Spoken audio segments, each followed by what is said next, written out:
क्या आप जानते हैं कि यीशु मसीह को दुल्हा और हमें यानी कलीसिया को दुल्हन क्यों कहते हैं? क्या यीशु मसीह शादीशुदा हैं? इस दुनिया की पहली शादी किसने पढ़ी? लोग शादी ही क्यों करते हैं? लोगों की शादी में इतनी गड़बड़ क्यों होती है? क्यों शादी के ऊपर इतने गलत चुटकुले बनाए जाते हैं? क्यों शादी को एक हवा बनाया जाता है? क्यों आदमी और औरत की शादी को खराब किया जा रहा है? देरी से हो या समय पर, आखिर एक इंसान के लिए शादी करना जरूरी क्यों होता है? शादी करना ही मकसद क्यों होता है? इन सभी सवालों के जवाब जानने के लिए इस वीडियो को अंत तक जरूर देखिएगा और वीडियो में बोला गया एक एक शब्द बड़े ध्यान से सुनिएगा। उत्पत्ति अध्याय 2 उसकी 22 आयत में लिखा, और यहोवा परमेश्वर ने उस पसली को जो उसने आदम में से निकाली थी स्त्री बना दिया और उसको आदम के पास ले आया। बाइबल बताती है कि वो परमेश्वर ही था जिसने आदम को उसकी स्त्री से मिलाया था। परमेश्वर ही इस दुनिया का सबसे पहला मैच मेकर था। अब जब परमेश्वर औरत को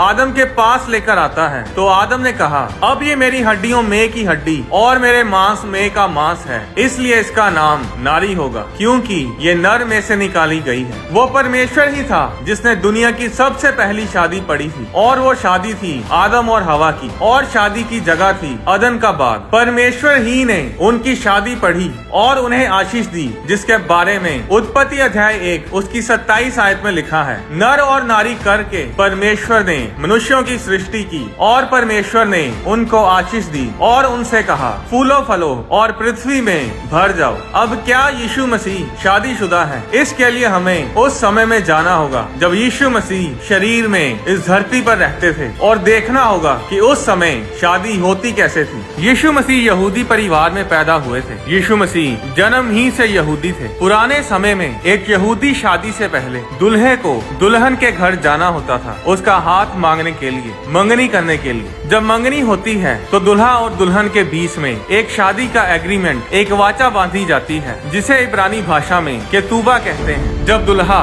दुल्हन के घर मंगनी करने के लिए जाता था तो वो अपने साथ शादी का कॉन्ट्रैक्ट लेकर जाता था और उसे दुल्हन के पिता को दुल्हन की कीमत भी देनी होती थी, और दुल्हन की कीमत देकर दुल्हन अपने घर से आजाद हो जाती थी। और उसी समय दुल्हा और दुल्हन शादी का एग्रीमेंट साइन करते थे और मंगनी हो जाती थी। उस एग्रीमेंट में लिखा होता था कि दुल्हन को हर रात पूरी तैयारी के साथ अपने दुल्हे का इंतजार करना है। जब दुल्हा दुल्हन के घर मंगनी करने के लिए जाता था तो वो लड़की के घर वालों के सामने लड़की से शादी के लिए पूछता था, और उस समय दुल्हन को ये फैसला करना होता था कि हाँ बोलना है या ना। अब वो समय होता है कि दुल्हन को अपना घर छोड़कर उस जगह, उस घर जाना है जहाँ वो पहले कभी नहीं गई, जिसके बारे में उसे कुछ पता नहीं। अगर वो हाँ करती है तो फिर मोहर दी जाती है, यानी कि लड़की की कीमत लड़की के पिता को दी जाती है, और वे दोनों दाखरस का प्याला पीकर अपनी मंगनी को पूरा करते हैं। अब दाखरस का प्याला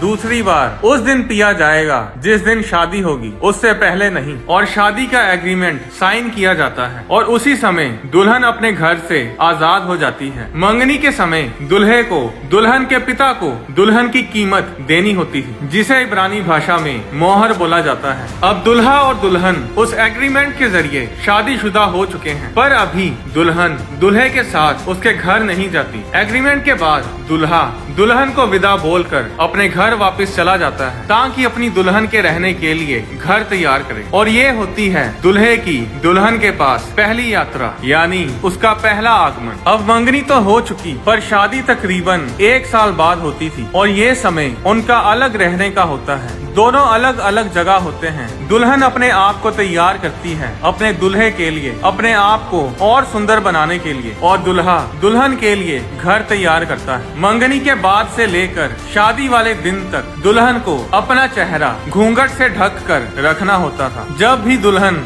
घर से बाहर जाती थी तो उसे घूंघट ओढ़कर जाना होता था, और उस घूंघट से, उस वेल से लोगों को पता चल जाता था कि उसको खरीदा जा चुका है, उसकी मंगनी हो चुकी है। दुल्हन को पता नहीं होता था कि दुल्हा कब घर तैयार करके कब दुल्हन को लेने आ जाए, और इसीलिए दुल्हन को हर रात अपने दुल्हे का इंतजार करना होता था और दुल्हन को अपने बिस्तर के पास मशालें तेल से भरकर तैयार रखनी पड़ती थी, ताकि अगर दुल्हा रात को आकर उसे चौंकाए, उसे सरप्राइज दे तो दुल्हन अपनी मशालों के साथ तैयार रहे। उस समय बिजली तो होती नहीं थी, इसलिए लोग मशालों का ही इस्तेमाल करते थे। दुल्हन को अपनी मशालों के साथ हर रोज तैयार रहना पड़ता था। इसके बारे में मत्ती अध्याय 25 में 10 कुंवारियों के दृष्टांत में भी बताया है, जिसमें लिखा है, आधी रात को धूम मची, देखो दूल्हा आ रहा है, उससे भेंट करने को चलो। तब वे सब कुंवारियां उठकर अपनी मशालें ठीक करने लगी। अब मंगनी से लेकर शादी वाले दिन तक दुल्हन के लिए कुछ बदला नहीं। वो अभी भी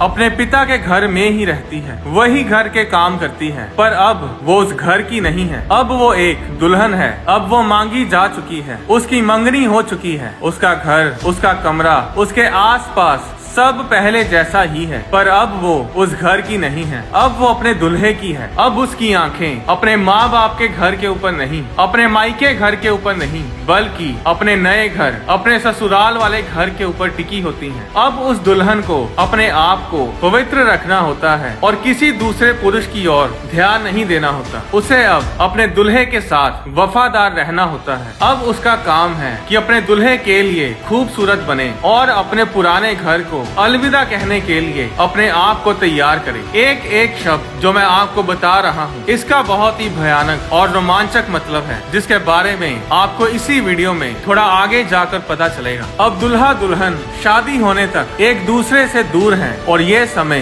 दोनों के लिए बड़ा जोशीला और भावुक होता है। और इसी समय में दुल्हा दुल्हन के लिए तोहफे, गिफ्ट्स भेजता है, जिससे दुल्हन को तसल्ली मिलती है और वो उस आने वाली जिंदगी की राह देखती है। इस गिफ्ट, इस उपहार, इस तोहफे को इब्रानी भाषा में मत्तान कहते हैं। वो तोहफे हीरे जवाहरात या कपड़े होते थे। क्या आप जानते हैं कि दुल्हन को शादी के दिन के बारे में पता नहीं होता था। उसे सिर्फ ये पता होता था कि तकरीबन 1 साल बाद उसका दुल्हा उसे लेने आएगा, पर उसे ये पता नहीं होता था कि शादी किस दिन होगी। हो सकता है दुल्हा जल्दी आ जाए। शादी के दिन के बारे में दुल्हे को भी पता नहीं होता था। शादी के दिन के बारे में सिर्फ दुल्हे का पिता ही जानता था। जब वो अलग ताई का समय खत्म होता है तो दुल्हा एक राजा की तरह तैयार होता है और अपनी दुल्हन को लेने के लिए चल पड़ता है। अब दुल्हन को पता नहीं होता था कि दुल्हा कब आएगा। जब दुल्हा रात को बारात लेकर आता था तो पूरे नगर में खुशी के नारे, बैंड बाजे और तुरहियां फूंकी जाती थी और दुल्हन को बिना बताए ही दुल्हा आता था। दुल्हन के पास इतना समय नहीं होता था कि वो अपने आप को तैयार करे,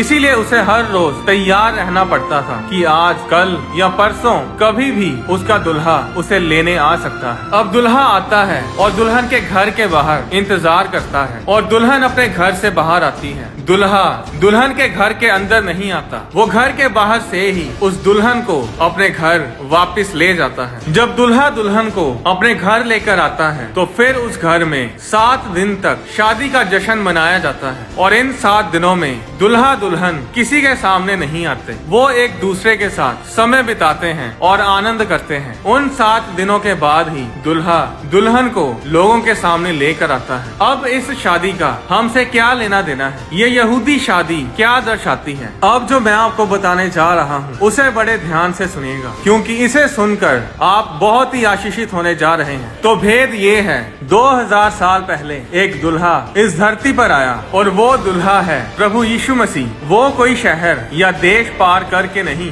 बल्कि समय और सारा ब्रह्मांड पार करके अपने घर यानी स्वर्ग से अपनी दुल्हन के घर यानी हमारे घर इस धरती पर आया। जिस तरह एक दुल्हा मंगनी के समय अपनी दुल्हन की कीमत देकर उसे उसके घर से आजाद करता था, उसी तरह यीशु मसीह ने अपनी दुल्हन के लिए सबसे बड़ी कीमत यानी अपनी जान सूली के ऊपर देकर हमें अपने खून से खरीदा, हमें मोल लिया और हमें हमारे घर यानी इस धरती से आजाद किया। और इसीलिए हम इस दुनिया में तो हैं, पर इस दुनिया के हैं नहीं। जिस तरह दुल्हा मंगनी के समय शादी का कॉन्ट्रैक्ट एक वाचा लेकर आता था, उसी तरह यीशु मसीह भी अपने साथ एक वाचा लेकर आए और दाखरस का प्याला पीकर मंगनी को पूरा किया, जिसके बारे में मत्ती अध्याय 26 उसकी 27 आयत में लिखा है। फिर उसने कटोरा लेकर धन्यवाद किया और उन्हें देकर कहा, तुम सब इसमें से पियो, क्योंकि ये वाचा का मेरा वह लहू है जो बहुतों के लिए पापों की क्षमा के निमित्त बहाया जाता है। अब दूसरी बार दाखरस का प्याला यीशु मसीह हमें अपने साथ स्वर्ग में ले जाने के बाद ही पिएंगे, जिसके बारे में मत्ती अध्याय 26 उसकी 29 आयत में लिखा, मैं तुमसे कहता हूँ कि दाख का ये रस उस दिन तक कभी ना पीऊंगा जब तक तुम्हारे साथ अपने पिता के राज्य में नया ना पीऊं। अब जिस तरह मंगनी करने के बाद दुल्हा अपने घर वापस जाता है ताकि दुल्हन के लिए घर तैयार कर सके, उसी तरह यीशु मसीह भी अपने घर यानी स्वर्ग में वापस गए ताकि अपनी दुल्हन यानी हमारे लिए घर तैयार कर सके। इसके बारे में यीशु मसीह ने यूहन्ना अध्याय 14 उसकी 2 आयत में कहा, मेरे पिता के घर में बहुत से रहने के स्थान हैं, यदि ना होते तो मैं तुमसे कह देता, क्योंकि मैं तुम्हारे लिए जगह तैयार करने जाता हूँ। फिर आगे 3 आयत में लिखा, और यदि मैं जाकर तुम्हारे लिए जगह तैयार करूँ तो फिर आकर तुम्हें अपने यहाँ ले जाऊंगा कि जहाँ मैं रहूँ वहाँ तुम भी रहो। अब यीशु मसीह वापस स्वर्ग चले जाते हैं और जिस तरह दुल्हा अपनी दुल्हन को इस अलग ताई के समय में गिफ्ट या तोहफा भेजता है, उसे तसल्ली देने के लिए, उसे हिम्मत देने के लिए कि जल्द ही दुल्हन अपने दुल्हे के साथ होगी, उसी तरह यीशु मसीह ने भी अपने जाने के बाद एक सबसे बड़ा और सबसे कीमती गिफ्ट भेजा, और वो गिफ्ट है होली स्पिरिट यानी पवित्र आत्मा। जो समय अब चल रहा है ये वही समय है अलग रहने का, जब दुल्हा दुल्हन के लिए घर तैयार करता है और दुल्हन अपने दुल्हे के लिए अपने आप को तैयार करती है। और जिस तरह दुल्हन मंगनी होने के बाद ही से दुल्हे की हो जाती है पर रहती अपने मायके वाले घर में ही है, उसी तरह हमारी मंगनी यीशु मसीह के साथ हो चुकी है। हम यीशु मसीह के हो चुके हैं पर अभी भी हम अपने मायके वाले घर में ही हैं, यानी इस धरती पर ही हैं। मंगनी के बाद दुल्हन अपने मायके घर के ऊपर ध्यान नहीं रखती, उसका ध्यान अपने नए घर की ओर होता है। उसके आसपास का वातावरण माहौल तो नहीं बदलता पर वो खुश होती है कि वो अब नए घर में जा रही है। जरा ध्यान से सोचिए कि दुल्हन पैदा होती है अपने पहले घर में पर उसका दूसरा घर बनाया ही उसी के लिए जाता है। वो दुल्हे के प्यार की खातिर दुल्हन के लिए बनाया जाता है। उसी तरह हम भी अपने पहले घर में पैदा हुए यानी इस धरती पर हमारा दूसरा घर खास हमारे लिए ही बनाया गया है, दुल्हे के प्यार के कारण यानी परमेश्वर के प्यार की खातिर जो हमारे लिए है। जिस तरह दुल्हन को दुल्हे के आने के बारे में पता नहीं होता था, उसी तरह हमें भी हमारे दुल्हे यीशु मसीह के आने के बारे में पता नहीं है। उस दिन के बारे में सिर्फ दुल्हे का पिता जानता होता है, यानी कि उस दिन के बारे में प्रभु यीशु मसीह भी नहीं जानते कि वो किस दिन अपनी दुल्हन कलीसिया को यानी हमें लेने आएंगे। जब दुल्हा दुल्हन को लेने आता था तो वो दुल्हन के घर के अंदर नहीं आता था, वो दुल्हन के घर के बाहर आता था, बैंड बाजे, तुरहियों और खुशी के नारे के साथ आता था। और आज भी ऐसा ही होता है। उसी तरह हमारा दुल्हा भी बाजों और तुरहियों और खुशी के नारों के साथ हमें लेने आएगा, और वो दुल्हे की तरह दुल्हन के घर में नहीं बल्कि घर के बाहर यानी धरती पर नहीं बल्कि धरती के बाहर ऊपर आसमान में आएगा और हमें अपने साथ अपने घर यानी स्वर्ग में लेकर जाएगा। इसके बारे में 1 थिस्सलुनीकियों अध्याय 4 उसकी 16 आयत में लिखा है, क्योंकि प्रभु आप ही स्वर्ग से उतरेगा, उस समय ललकार और प्रधान दूत का शब्द सुनाई देगा और परमेश्वर की तुरी फूंकी जाएगी, और जो मसीह में मरे हैं वे पहले जी उठेंगे। तब हम जो जीवित और बचे रहेंगे उनके साथ बादलों पर उठा लिए जाएंगे कि हवा में प्रभु से मिलें, और इस रीति से हम सदा प्रभु के साथ रहेंगे। अब जब यीशु मसीह हमें स्वर्ग में लेकर जाएंगे तो बाइबल बताती है कि वहाँ स्वर्ग में मेमने का विवाह होगा और स्वर्ग में 7 साल तक उस विवाह को मनाया जाएगा। प्रकाशित वाक्य अध्याय 19 उसकी 7 आयत में लिखा, आओ हम आनंदित और मगन हों और उसकी स्तुति करें, क्योंकि मेमने का विवाह आ पहुंचा है और उसकी दुल्हन ने अपने आप को तैयार कर लिया है। यह विवाह का जश्न स्वर्ग में पूरे 7 साल तक चलेगा और उन 7 सालों में धरती पर सताव का समय होगा। एंटी क्राइस्ट के समय में जो धरती पर सताव का समय होगा, उस समय हम धरती पर नहीं होंगे, हम यीशु मसीह के साथ स्वर्ग में होंगे। सिर्फ वही लोग इस धरती पर होंगे जिन्होंने यीशु मसीह को अपना उद्धारकर्ता ग्रहण नहीं किया। 7 साल हम स्वर्ग में यीशु मसीह के साथ पार्टी करेंगे, जश्न मनाएंगे, और उन 7 सालों में इस धरती पर सताव का समय होगा। अगर आप ये वीडियो देख रहे हैं तो आप यहाँ इत्तेफाक से नहीं आए, वीडियो को बड़े ध्यान से देखते रहिए, क्योंकि ये वीडियो आपकी आंखें खोलने वाली है। फिर उन 7 सालों के बाद यीशु मसीह अपनी सेना के साथ धरती के ऊपर आएंगे और एंटी क्राइस्ट यानी मसीह विरोधी और फॉल्स प्रॉफिट और उनकी सेना के साथ युद्ध लड़ेंगे, ये एक अलग विषय है। इसके बारे में मैं आपको एक अलग वीडियो में बताऊंगा। अभी सबसे जरूरी बात ये है कि हम उस मंगनी और शादी के बीच वाले समय में जी रहे हैं और हमारा दुल्हा यीशु मसीह किसी भी समय अपनी दुल्हन कलीसिया को यानी हमें लेने आ सकते हैं। और मैं आपको बता रहा हूँ कि समय बहुत नजदीक है, क्योंकि वो जल्द आने वाला है। पर सवाल ये है कि क्या हम यीशु मसीह के साथ जाने के लिए तैयार हैं? जब वो बादलों पर हमें लेने आएगा तो क्या हम यीशु मसीह के साथ जा पाएंगे? क्या हम पूरी तैयारी करके बैठे हैं? अगर आप ये सोच कर बैठे हैं कि यीशु मसीह के आने से कुछ समय पहले आप तौबा कर लेंगे तो आप गलत फहमी में हैं, क्योंकि ये इतनी जल्दी होगा कि आपको पता भी नहीं चलेगा। पलक झपकते ही मसीह की दुल्हन यानी कलीसिया यानी हर एक विश्वासी जो मसीह पर विश्वास रखता है वो सब स्वर्ग में ऊपर उठा लिए जाएंगे और अविश्वासी नीचे रह जाएंगे। तो कौन है परमेश्वर की असली दुल्हन? हर एक जन जिसने यीशु मसीह को अपना उद्धारकर्ता ग्रहण किया है, हर वो जन यीशु मसीह की दुल्हन है और वो आज भी आपके दिल के दरवाजे पे खटखटा रहा है। प्रकाशित वाक्य अध्याय 3 उसकी 20 आयत में लिखा, देख मैं द्वार पर खड़ा हुआ खटखटाता हूँ, यदि कोई मेरा शब्द सुनकर द्वार खोलेगा तो मैं उसके भीतर आकर उसके साथ भोजन करूंगा। परमेश्वर तो दरवाजा खटखटा रहा है, पर अगर आप दरवाजा खोलेंगे नहीं तो वो अंदर नहीं आएगा। परमेश्वर किसी पर अपनी मर्जी नहीं थोपता। फैसला आपने करना है कि आप उसे अपना उद्धारकर्ता ग्रहण करना चाहते हैं या नहीं। अगर आप यीशु मसीह को अपना उद्धारकर्ता ग्रहण करना चाहते हैं तो ये छोटी सी प्रार्थना मेरे साथ बोलें। प्रभु यीशु मसीह, मैं मानता हूँ कि मैंने पाप किए हैं और मैं अपने आप को अपनी ताकत से बचा नहीं सकता। मैं विश्वास करता हूँ कि आप मेरे लिए इस धरती पर आए, मारे गए, गाड़े गए और तीसरे दिन मुर्दों में से जी उठे। मैं आपका धन्यवाद करता हूँ कि आपने मेरे पापों को अपने ऊपर लिया और मुझे अनंत जीवन दिया। मैं अपनी जिंदगी आपके आगे समर्पित करता हूँ। प्रभु यीशु मसीह, आप मेरे दिल में आए। मैं आपको अपना मुक्तिदाता, अपना उद्धारकर्ता ग्रहण करता हूँ। आमीन। अब सवाल आता है कि आजकल इतने तलाक क्यों हो रहे हैं? क्यों शादी के ऊपर इतने गलत चुटकुले बनाए जाते हैं? क्यों पति पत्नी के रिश्ते को ठट्ठों में उड़ाया जाता है? इसका जवाब ये है कि शादी किसी मनुष्य के द्वारा नहीं बनाई गई, बल्कि खुद परमेश्वर के द्वारा बनाई गई है। आदि में जब परमेश्वर ने इस दुनिया की सृष्टि की तो परमेश्वर ने हर जीवित प्राणी का जोड़ा बनाया था, हर जानवर का एक साथी बनाया था, पर आदम अकेला था। और जब परमेश्वर ने देखा कि आदम अकेला है और इसका अकेला रहना सही नहीं, तो परमेश्वर ने उसके लिए उसका साथी यानी उसकी पत्नी को बनाया। परमेश्वर ने कहा था कि पति पत्नी